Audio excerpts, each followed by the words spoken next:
guys, Janice Vaughn. Welcome to Letting Your Light Shine. Thank you all so much for joining me. I appreciate each and every one of you.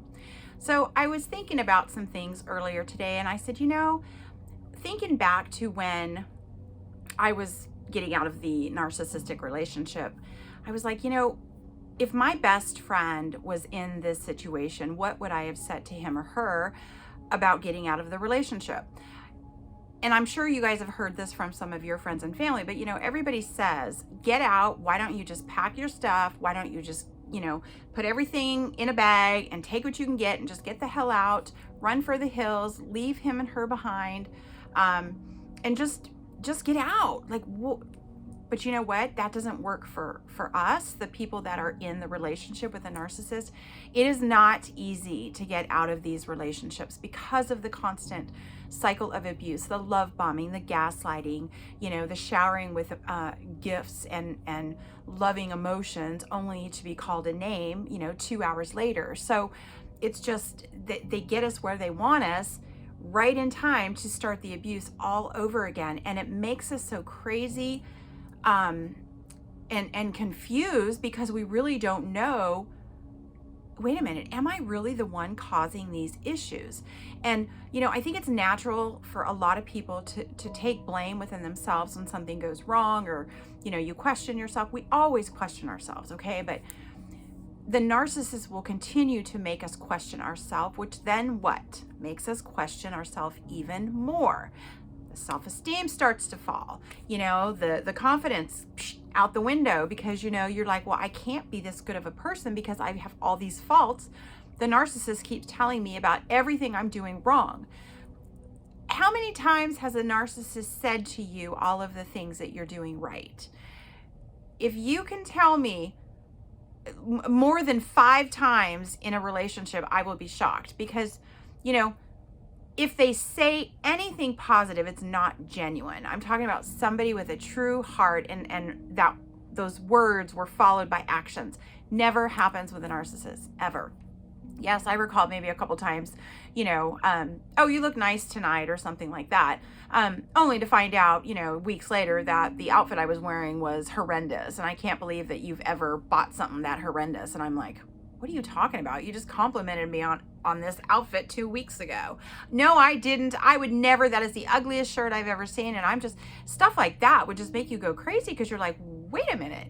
I just was complimented on this. I like it. But then all of a sudden you find yourself saying, okay, well, I don't like it either.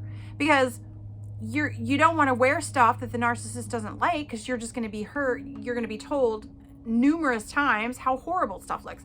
It's nonsense, and it just keeps going on and on. And so I wanted to talk about, it was so easy for me to say, if my best friend was in the situation, I would say, oh my gosh, we got to get you a secret bank account. We got to get you, a place to stay lined up, start moving some of your items out of your home, start taking pictures within your home, start taking pictures of finances or tax returns, because a lot of times when you escape on a whim, you don't have that stuff and you don't think about it. So pre-think about it. The reason tax returns, a lot of people don't know what their spouse earns for income. And, when you're going through a divorce, you gotta know that stuff. So if you are having to divorce somebody, it's good to have that information. But yeah, I always say, take pictures of everything in your home. First off, to make sure stuff is not damaged. Things that you definitely want to get back if you can't haul everything in one move. Ideally, the best way to move out, or if the other person refuses to leave, and I can probably guarantee the narc won't leave because he or she will say, this is my house too. I live here. I have a toothbrush here, blah, blah, blah. I have clothes hanging in the closet. It's just going to be a nightmare, but they're going to make your life a living hell. So a lot of times it's the survivors that have to move.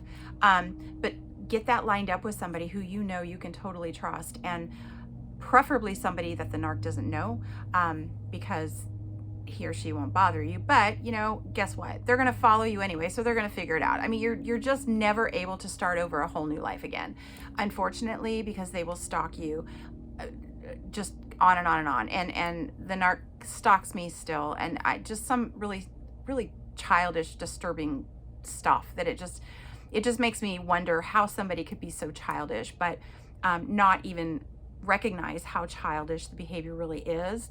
But again, they don't see that because they don't do anything wrong. So we're all to blame in the eyes of the narcissist, but we are not to blame. We are absolutely not to blame.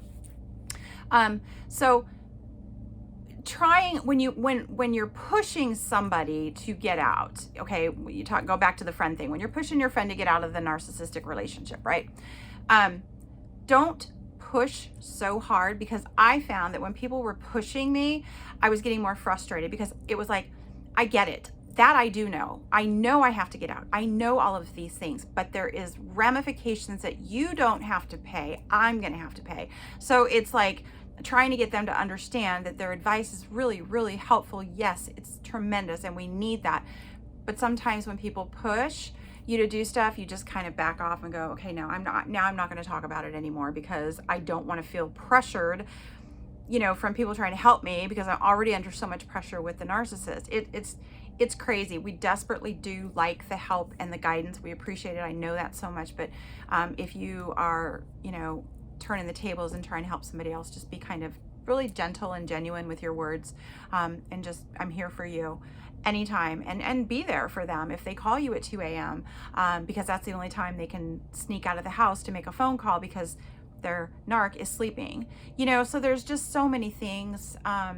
It's not easy to get out of, but you know what, with some strength and timing and planning is crucial. Like it's so bad that we have to plan our escape, but you do. I mean, because you're essentially escaping from prison. That's exactly what you're doing. Although you didn't do anything illegal to get there. So it's just the brainwashing and the manipulation is just so great. You just lose who you are. So just my point, I guess, in telling you all this is, I know a lot of people have friends or family in a narcissistic relationship, and unfortunately I just got done with one of my family members who unfortunately is we're all becoming aware that the relationship is completely narcissistic, and he's the one getting abused, and it's hard to see, but I also know what this person is going through, and so I know what I can say and to do to kind of help and guide and not push, because that's what people need, is really a soft pillow to fall on, and somebody kind to talk to, who's going to listen and not judge. And the friends that you do have that judge you for going back to these people, and all of a sudden they exit your life, let them go. You don't need to be around any negative people at all whatsoever if you're trying to escape narcissistic abuse. For example, if you're trying to escape your narcissistic husband or wife, don't do that and then go live with your narcissistic mother or father, because you're just really transferring the problem from here to here. You got to go somewhere where you literally have so much quiet time that you can heal and be in your own thoughts. Going from one terrible relationship to another is just not going to help you. So focus on that and see if you can, put a plan in motion where you're going somewhere really, really safe. And, not necessarily that somebody's going to be there 24/7 to, let you vent to, but just be in your presence so that you know that you're safe, and you've got people in your corner that are not, dragging your feet or pushing you out the door to do something different. Just gentleness and kindness really, really does wonders. And obviously lots of love, and guidance and positive feedback, and, ideas. Give people ideas of things to do. I did in one of my other videos, I'm like, every time you have a $5 bill, put it aside. You don't really recognize that it's gone because it's $5, but after time, you've got all these $5 bills that you haven't spent on a coffee or whatever, and next thing you know, you got a few $100. I mean, maybe that's exactly what you need at that time to do something to get out of your situation. So, there's many ideas, and so it's good for everybody to kind of share some ideas. So if you guys have any ideas that you have helped other people with, what to do and how to plan to escape the narc relationship, because that's exactly what it is, let me know. All right, guys, love and light to all of you. I appreciate all your likes, comments, subscribes. You guys are amazing. Thank you.